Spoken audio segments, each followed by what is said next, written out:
Baik,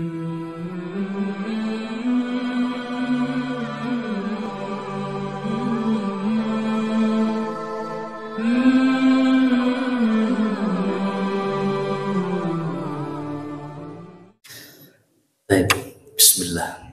Wassalatu wassalamu ala sayyidina Rasulillah sallallahu alaihi wasallam. Ilahi maksudi wa ridhaka.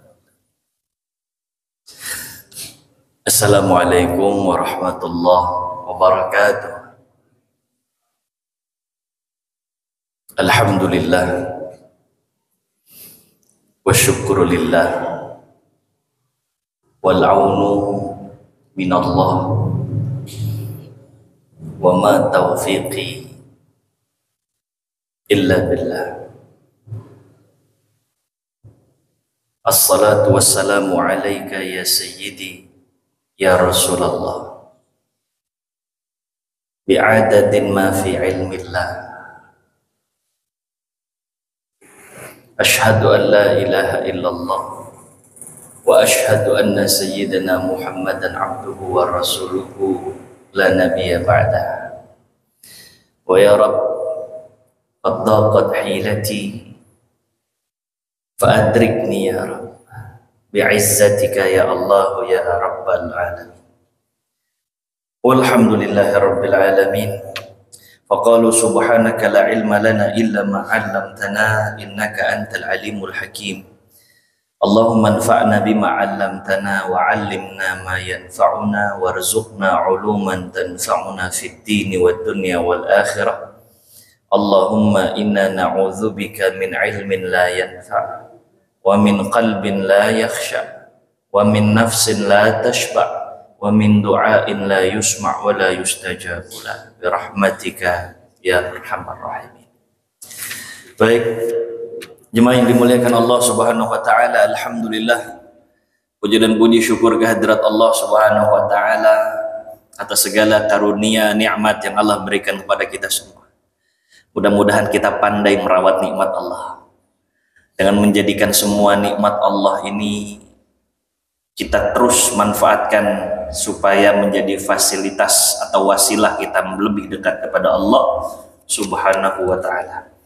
Salawat dan salam semoga selalu tercurahkan kepada junjungan kita Nabi besar Nabi Muhammad sallallahu alaihi wasallam, juga kepada keluarga Rasulullah sallallahu alaihi wasallam, kepada para sahabat Rasulullah sallallahu alaihi wasallam, dan kepada seluruh umat Rasulullah sallallahu alaihi wasallam. Baik, Bapak, Ibu, Abang, Kakak, jemaah yang dimuliakan Allah Subhanahu wa taala. Insyaallah hari ini kita akan melanjutkan kajian fikih sirah An-Nabawiyah karangan Syekh Muhammad Sa'id Ramadan Al-Buti rahimahullah rahmatal abrar wa sa'allahu dharihahu wa nafa'anallahu bi'ulumihi fid dharain amin ya rabbal alamin. Di pertemuan terakhir kita membahas ta'ammulat fi khutbatil wada. Jadi terkait isi dari khutbatul wada, bahwa tema yang Rasulullah angkat pada saat khutbah perpisahan Rasulullah sallallahu alaihi wasallam ini di padang Arafah. Yang pertama, tema pertama awalu yakni bundin atau banding, itu tema. Tema pertama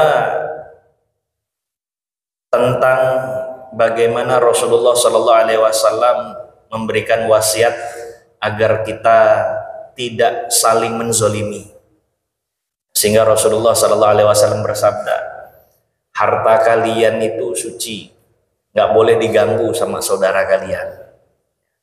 Terus Rasulullah juga mengatakan darah kalian itu ya suci, kehormatan kalian juga begitu, maka tidak boleh saling menzolimi satu sama lainnya. Itu poin yang pertama yang Rasulullah angkat.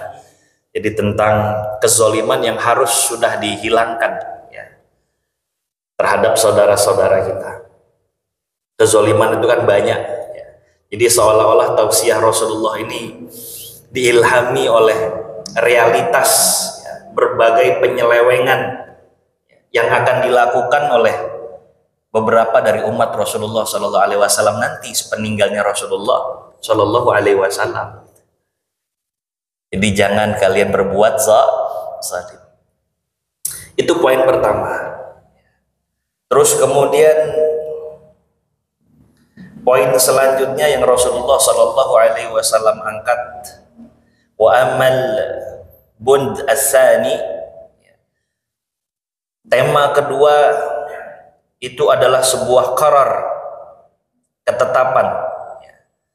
Rasulullah Shallallahu Alaihi Wasallam menyatakan, pokoknya setelah ini segala bentuk perilaku dan tindakan jahiliyah harus kalian tinggalkan karena udah nggak berlaku lagi. Perilaku jahiliyah banyak. Perilaku jahiliyah itu diantaranya saling menuntut balas.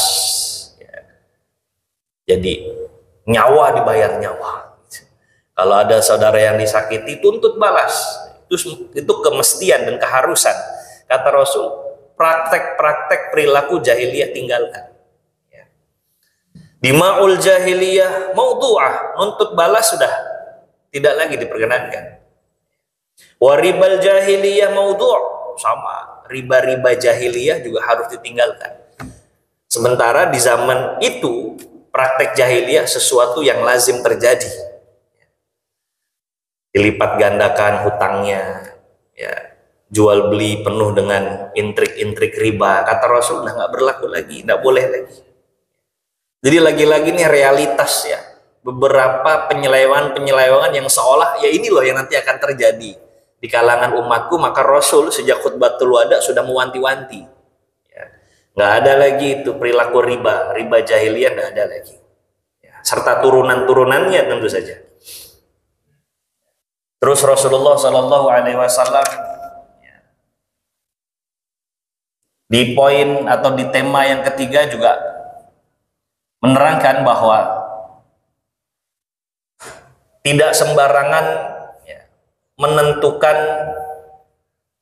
tanggalan-tanggalan atau bulan-bulan yang suci. Rasulullah Shallallahu Alaihi Wasallam menegaskan Allah sudah membagi dalam satu tahun itu ada 12 bulan. Di antara 12 bulan ada yang sudah Allah tentukan bulan-bulan sucinya. Maka kalian nggak punya hak apa-apa untuk menentukan mana bulan suci sesuai kehendak hati kalian. Karena bulan-bulan suci itu sudah ditentukan oleh Allah Subhanahu wa Ta'ala. Ya. Ashhurul Hurum. Ya. Baik. Zulqa'dah, Zulhijjah, Muharram dan Rajab. Nah, sampai situ ya kemarin ya. Terus kemudian diantara tema yang Rasulullah angkat pada saat khutbatul wada, khutbah perpisahan beliau adalah Ausa Rasulullah Sallallahu Alaihi Wasallam khairan bin nisa. Rasulullah wanti-wanti agar kita berlaku baik terhadap wanita. Ini poin penting, lagi-lagi ini akan terjadi realitas nanti setelah ditinggal oleh Rasulullah Sallallahu Alaihi Wasallam terkait dengan perbuatan buruk terhadap wanita. Jangan sampai keulang lagi. Kita tahu bahwa wanita sebelum adanya risalah kenabian yang diemban oleh Rasulullah Shallallahu Alaihi Wasallam itu al-mar'ah la qimata laha, nggak ada harganya wanita itu. Baik pada saat Arab jahiliyah hukumnya itu berlaku maupun oleh kaum-kaum yang tersebar saat itu di beberapa belahan dunia. Kita tahu bahwa di sebagian kaum ya boleh mengubur hidup-hidup seorang wanita, bahkan istri itu bisa diwariskan. Itu berlaku di sebagian tempat itu. Bagaimana wanita tidak ada harganya.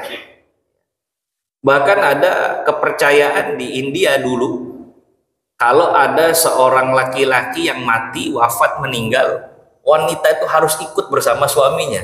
Jadi dibunuh betul, dikubur hidup-hidup, Pak. Sampai mati. Itu keyakinannya. Di Persia, kita tahu, ya, ada incest, jadi boleh menikahi saudara kandung sendiri, bahkan ibunya boleh dinikahi. Zoroaster, mirip-mirip kayak begitu. Terus kemudian orang-orang Yahudi menganggap wanita misalnya itu sesuatu yang nggak punya nilai, ya. Serta mereka menganggap wanita kotor, terutama saat haid. Maka ketika haid, Yahudi saat itu mereka akan mengusir istri-istri mereka dari rumah mereka. Kalau udah nggak haid, boleh masuk lagi rumah. Kalau haid nggak boleh, keluar dari rumah. Yahud seperti itu di zaman itu. Ya. Arab jahiliyah ada istibda. Ini ngeri lagi nih. Istibda itu kalau kita ngelihat ada tokoh besar, kita bisa bawa istri kita untuk digauli sama pembesar itu, supaya nanti ada benih-benih pembesar seperti orang yang kita datangi itu. Istibda namanya. La qimata laha, yakni al-mar'ah la qimata laha. Perempuan tidak ada harganya saat itu. Praktek-praktek jahiliyah parah sekali. Islam datang rubah itu semua. Islam datang menjaga kehormatan wanita. Islam datang menjaga kehormatan wanita, kesucian wanita.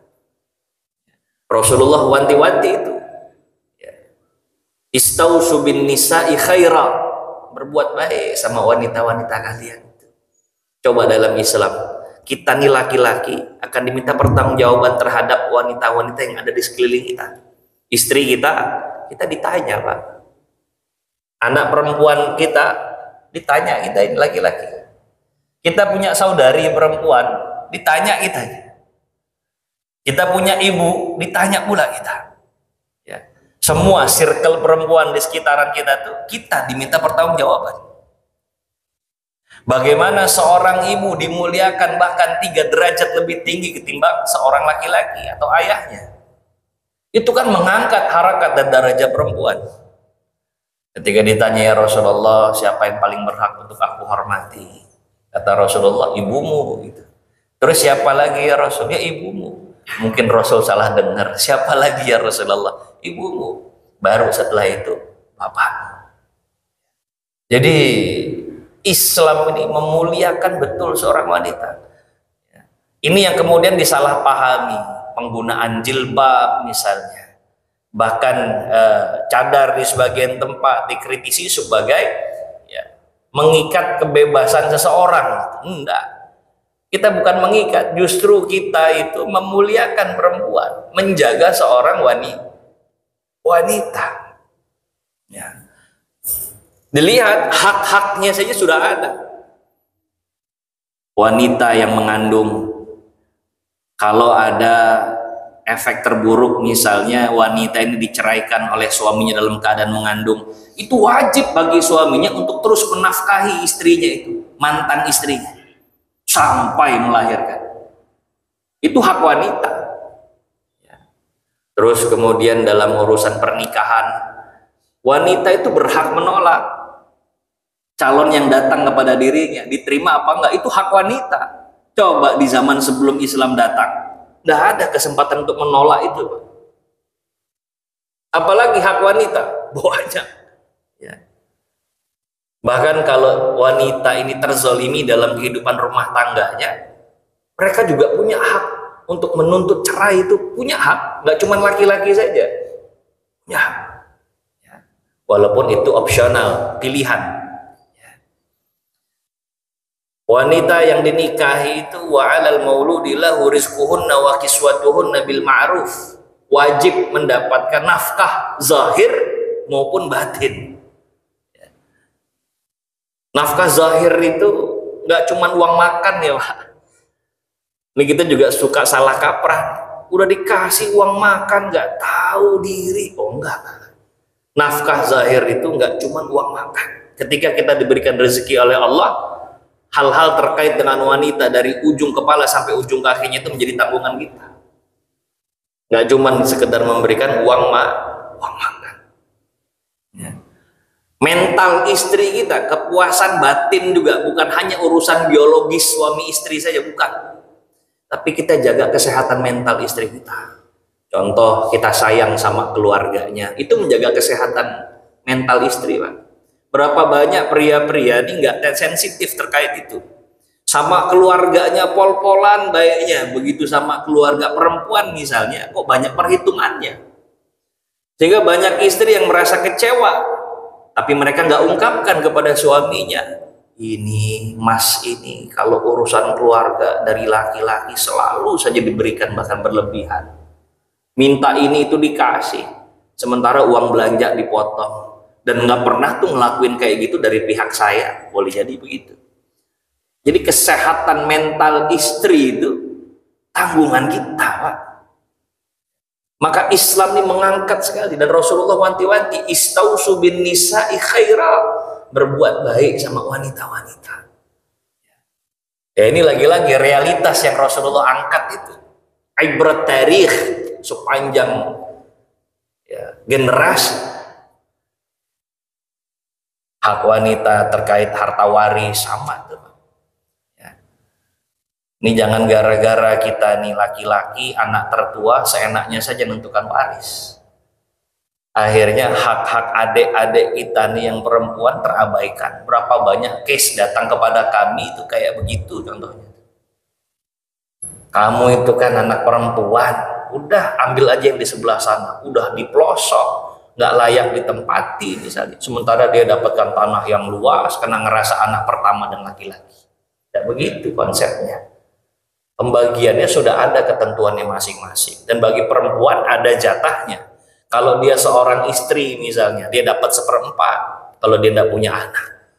Kalau dia punya anak, dia dapat 1/8. Bagi anak perempuan juga dapat jatahnya. Kalau dia nggak punya saudara laki-laki, setengah dia dapat dari seluruh harta orang tuanya.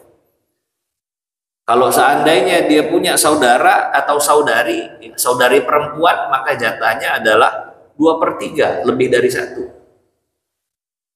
Itu diatur dalam Islam. Wastausu bin nisa'i khaira. Ayo adil, berbuat baik kepada wanita-wanita yang ada di sekeliling. Wabil khusus istrimu. Dan Rasulullah wanti-wanti kan. Bukankah kalian menikahi istri kalian di bawah amanah kalian di hadapan Allah Subhanahu wa taala? Maka jangan sia-siakan mereka.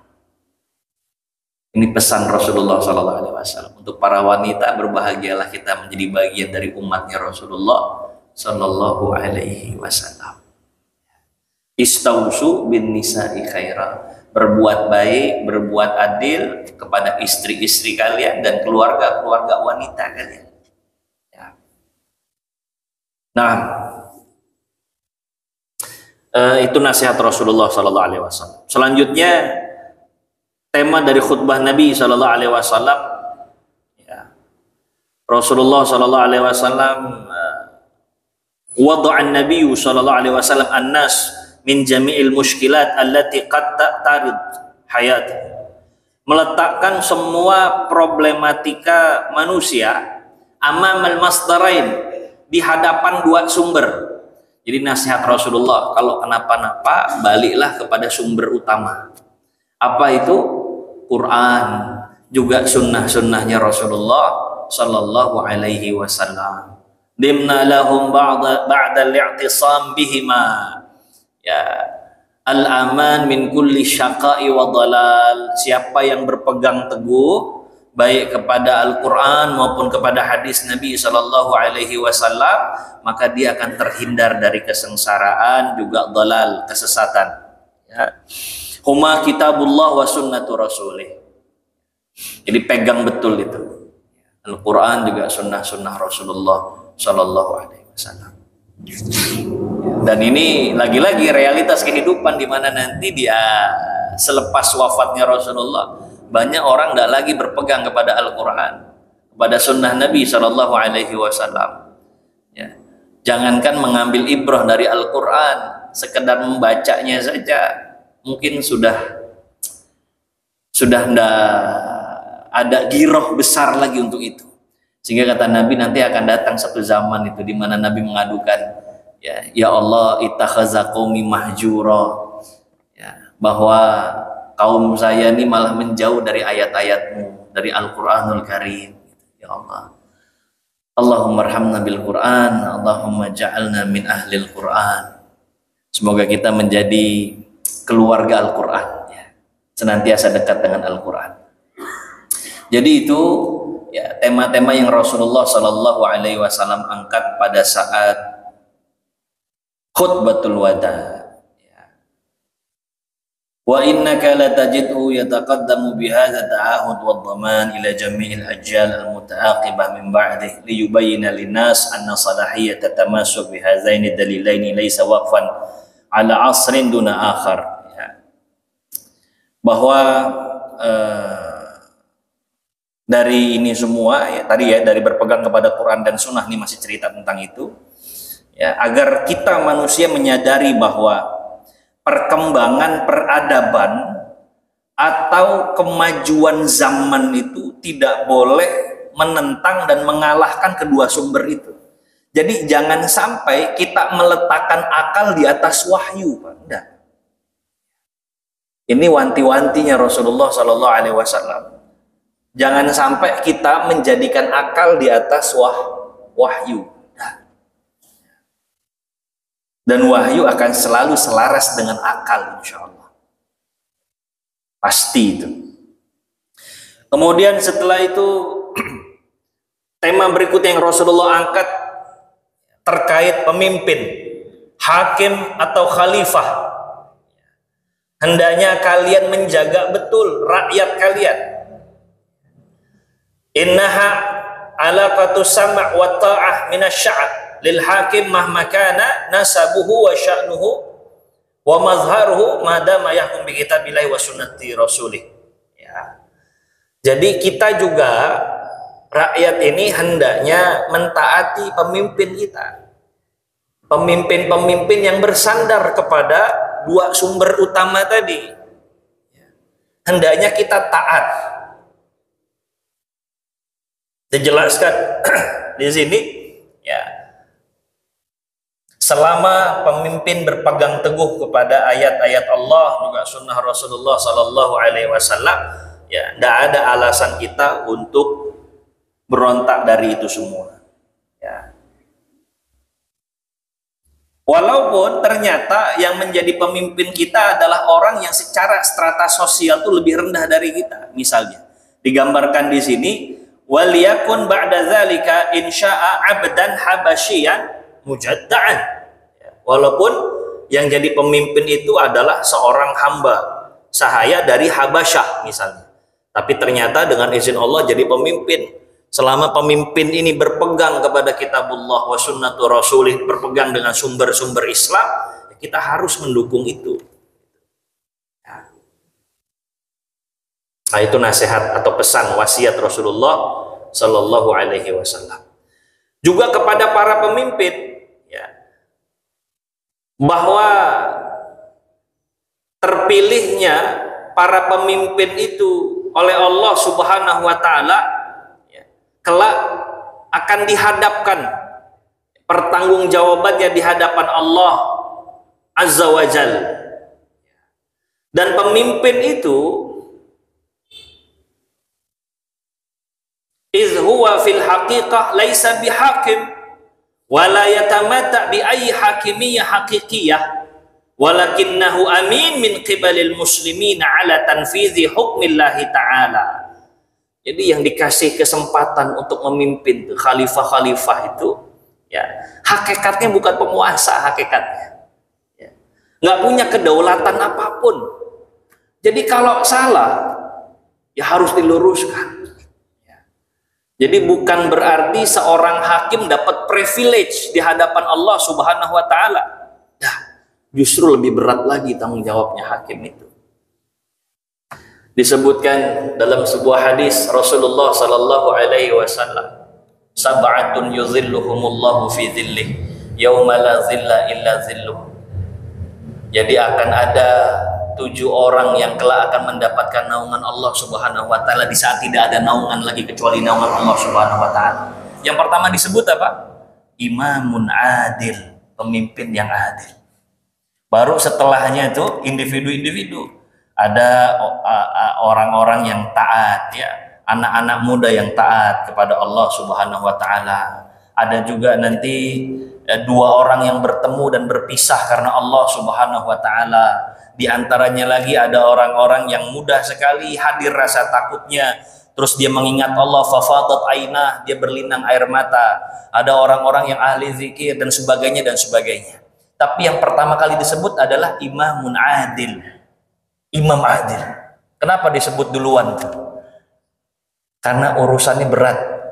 Urusannya nggak individu per individu, tapi urusannya sama kemaslahatan orang banyak. Sekali dia tergelincir, yang minta pertanggungjawaban itu banyaknya luar biasa. Berat itu. Gimana dia mendapat naungan Allah sementara ada di tempat-tempat yang jauh gak terjamah, ternyata dia zolim sama orang-orang itu. Akan tetap diminta pertanggungjawaban sama Allah. Maka hati-hati. Siapa yang diamanahi menjadi pemimpin, mudah-mudahan amanah ya kepemimpinannya bisa mengantarkan dia menuju ridho Allah Subhanahu wa taala. Kita doakan itu. Berat pertanggungjawabannya. Kalau kita punya kezaliman terhadap satu orang saja, yang kata Rasulullah ya sallallahu alaihi wasallam, man kanat lahu mazlamah li akhihi.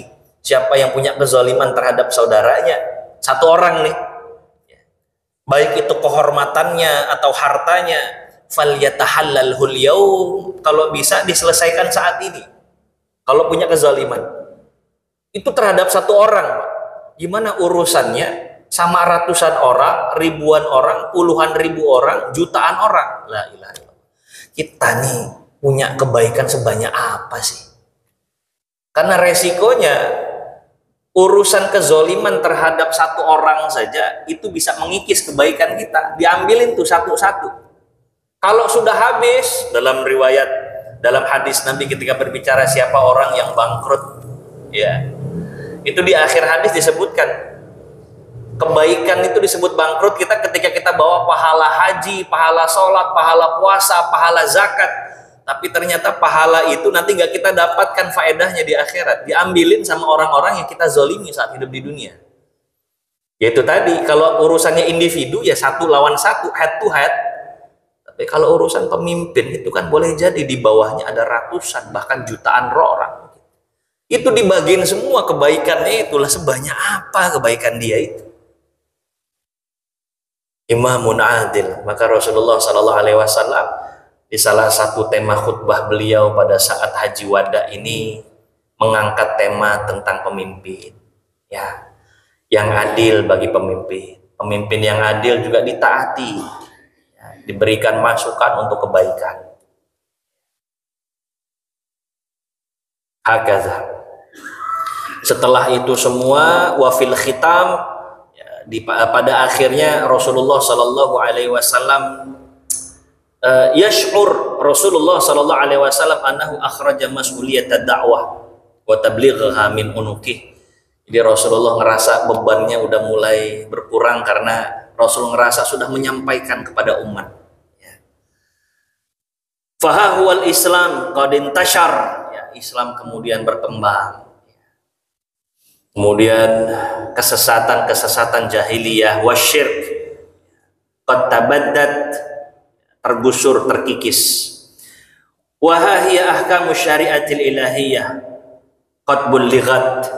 Jadi ahkam-ahkam syariah juga sudah disampaikan oleh baginda Rasulullah sallallahu alaihi wasallam.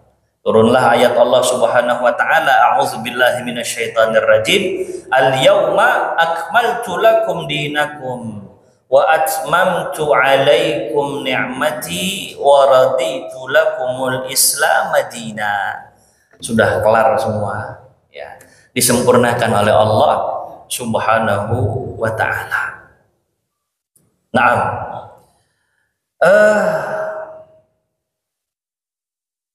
Rasulullah sallallahu alaihi wasallam yuridu ayat ma'ina ila syahadati ummatihi bidzalika amama Allah taala yaumil qiyamah indama yus'alun,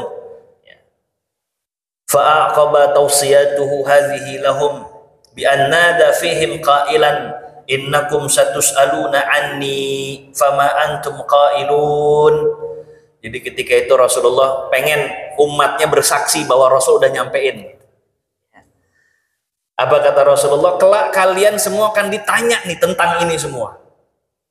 Bagaimana pendapat kalian dan respon kalian? Fama antum qailun, kira-kira kalian akan menjawab apa di hadapan Allah?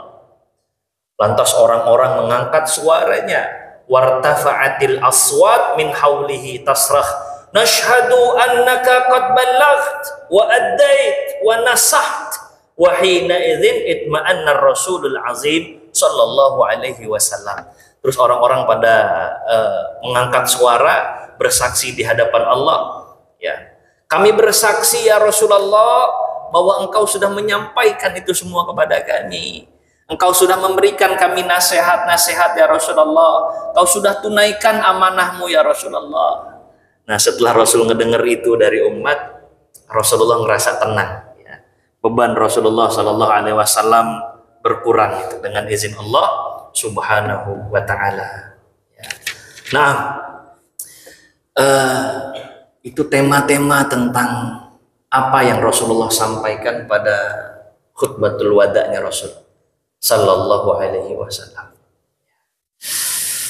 Di akhir ini Syekh Muhammad Said Ramadan Al-Buti memberikan satu semacam komentar begitu. Komentar dari khutbah Nabi Sallallahu Alaihi Wasallam.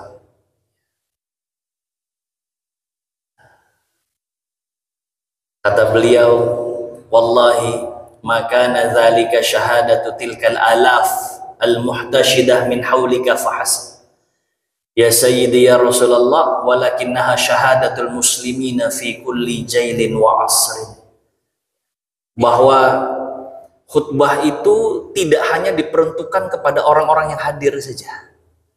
Tapi khutbah itu juga diperuntukkan kepada kita. Diperuntukkan kepada umat Rasulullah Shallallahu Alaihi Wasallam di setiap generasi. Nasihat-nasihat, wasiat-wasiat khutbatul wada itu nggak hanya diberikan kepada orang yang hadir sekali lagi, tapi juga kepada kita dan generasi-generasi setelah kita dari umat Rasulullah Shallallahu Alaihi Wasallam. Mas'uliyatud dakwah qad intaqalat min ba'dika ila a'naqina ya Rasulullah. Nah, jadi sekarang tanggung jawab dakwah ya Rasulullah sudah tidak ada, berpindah dari generasi ke generasi, dan risalah dakwah itu saat ini berpindah ke pundak-pundak kita kan. Apa yang sudah kita ketahui harus kita amalkan dan harus juga kita sampaikan kepada yang lain. Wa ma ab'adana al-yawm anil qiyam bihaqqiha ya Rasulullah. La ilaha illallah. Sementara kita kok jauh sekali dari apa yang diharapkan oleh Rasulullah Sallallahu Alaihi Wasallam tadi. Poin-poin supaya jangan menzolimi satu sama lain, berbuat baik kepada wanita, terus kemudian menjaga ukhuwah Islamiyah, terus kemudian jangan saling menuntut balas, jangan kalian itu melakukan riba jahiliyah dalam kehidupan kalian. Ya Allah, malah rasa-rasanya tuh banyak yang dilanggar saat ini. Kok rasa-rasanya jauh sekali ya Rasulullah dari apa yang Engkau wasiatkan kepada kami. Wa ma asyaddu khaybatuna biliqa'ika ya sayyidi ghadan, kata Syekh Muhammad Said Ramadan Al-Buti. Gimana nanti kalau kami kelak bertemu denganmu ya Rasulullah? Wa inna alaina auzaran minat taqa'is wa takasul warrukun ila zahratil hayatid dunya. Sedangkan dosa kami itu numpuk ya Rasulullah. Gimana nanti kamu mau bertemu dengan dirimu ya Rasul? Dosa kami ya banyak, dosa kami menumpuk karena kemalasan kami ya Rasulullah, keengganan kami, ketertarikan kami kepada kehidupan dunia ya Rasulullah.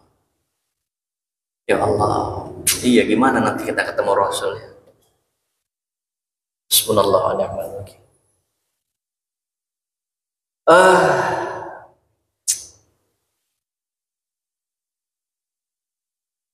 Bainama yaltafu min hawlika ashabul bararah al-kiram wa inna fi aydihim wa ala abdanihim shahadatud dam allazi safaquhu wal juhd allazi bazaluhu wad dunya allati hatamuha tahta aqdamihim nasratan li syari'atika wa difa'an an da'watika. Ya Rabb, Sementara para sahabatmu yang mulia itu rela mereka mengucurkan darah untuk menegakkan wasiat-wasiatmu tadi ya Rasulullah. Mereka mengorbankan harta benda mereka. Mereka korbankan segalanya demi membela syariatmu, memperjuangkan dakwahmu ya Rasulullah. Jadi kira-kira nanti kita ngomong apa di hadapan Nabi Muhammad sallallahu alaihi wasallam? Hasbunallah wa ni'mal wakil. Aslahallahu haulana wa halal muslimina jami'a. Semoga Allah Subhanahu wa taala memperbaiki keadaan kita, keadaan kaum muslimin semuanya insyaallah. Kemudian Allah sadarkan kita ya, dari buayan-buayan syahwat, ya, dari buayan-buayan hawa nafsu. Dan semoga Allah taghammadana bilutfihi wa karamihi wa judih. Semoga Allah Subhanahu wa taala melimpahkan kita kesadaran, melimpahkan kita karunia-Nya dengan kelembutannya Allah, kemuliaannya Allah, ya, dengan kedermawanan Allah Subhanahu wa taala. Nah, jadi ini wasiat-wasiat dari khutbatul wada yang kita nggak bisa menutup sebelah mata, Pak. Ya, Rasulullah ngomong menyampaikan wasiatnya ya realitas yang kita hadapi saat ini, dan itu akan berlaku terus. Butuh kesadaran untuk kita memperbaiki diri, memperbaiki komunitas, memperbaiki jemaah, bahkan memperbaiki negara. Harus dimulai dari siapa? Tentu saja dari diri kita sendiri. Ya. Itu sekelumit kisah ya di Haji Wada serta isi dari khutbah wadanya Rasulullah Sallallahu Alaihi Wasallam. Kemudian setelah itu, setelah selesai hajiannya Rasul Sallallahu Alaihi Wasallam kembali ke Madinah, meneruskan ya sisa umur beliau dengan berjihad di jalan Allah Subhanahu Wa Taala. Ya, semoga kisah singkat ini menjadi tambahan maklumat bagi kita, nggak hanya sekedar maklumat tapi mendorong kita untuk bisa menerapkan kebaikan-kebaikan yang kita dapatkan dari Rasulullah Sallallahu Alaihi Wasallam di dalam kehidupan kita sehari-hari insyaallah. Mudah-mudahan bermanfaat. Allahu waliyut taufiq wallahu khairul musta'an. Subhanakallahumma wa bihamdika asyhadu an la ilaha illa anta astaghfiruka wa atubu ilaik. Wal 'asr innal insana lafi khusr illa allazina amanu wa 'amilus shalihat wa tawasaw bil haqq wa tawasaw bis sabr. Wassalamualaikum warahmatullahi wabarakatuh.